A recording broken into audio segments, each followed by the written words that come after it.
For Complex News, I'm Jinx. We are continuing our coverage here in Ferguson, Missouri. As many of you know, the peaceful protests that took place throughout the area of West Florissant all Friday turned negative in the early hours of Saturday morning as a group of unrelated individuals came through pushing their negative agenda. But earlier Friday, we did get the opportunity to observe the peaceful protests and speak with two leaders who have emerged from this controversy: Missouri State Highway Patrol Captain Ron Johnson and Missouri Congressman William Lacy Clay Jr. The two shared their thoughts on the actions of the Ferguson Police Department, their observation of the peaceful protests, and the Congressman spoke candidly about what he thinks the people of Ferguson need the most. Here's what they had to say. First question I want to ask you is, what was your impression when your force came in and saw the militarized police force here in Ferguson? You know, and like I said before, I don't want to talk about and enrage what happened in the past, but I tell you, what I saw yesterday touched my heart. I saw it as well. Lifted my spirit, and everybody out there, so we just need to continue to do that. But what was it like in the days prior? It was disgraceful the days prior to last night. As you can tell, there's no trust between the police department and the community. No confidence in policing of our community, as well as the entire legal justice system. No confidence in the prosecution of cases or in the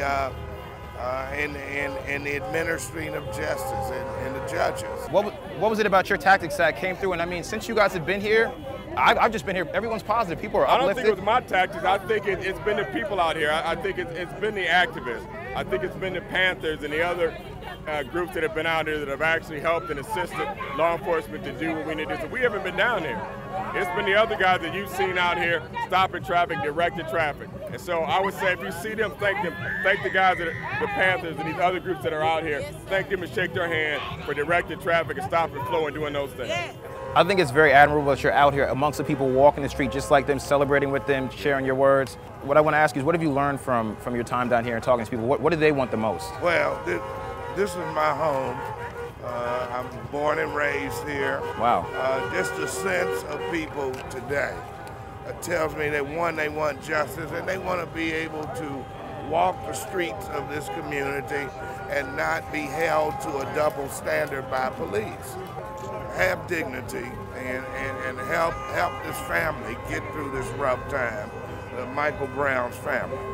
What were your but then we need to change the way we police in this community, and I want to do it from my perch as a federal representative and advocate for changing the way the African American community is policed, not just in St. Louis, but nationally.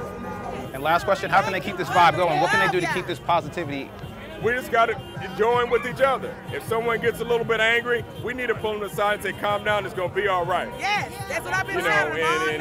And if you've got a better understanding they have, maybe tell them your understanding. So we need to stop each other.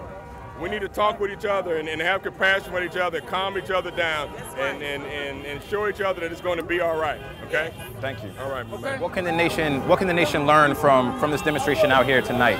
Well, first of all, they need to learn that you need to have more diverse police forces.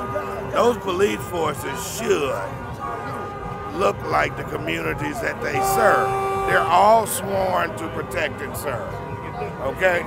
So they should be more reflective and representative of the people that pay their salaries. Okay, and last question I just want to ask you, what were your thoughts on the information that was provided today, both on the officer in question and the information provided by Michael Brown prior to the shooting?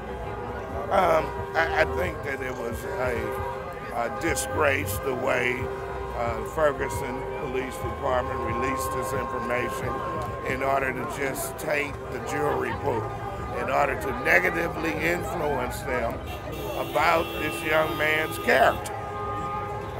It's a ploy, a stupid ploy, if anything, and that's why I'm consistently pushing for a parallel investigation, a thorough investigation by the U.S.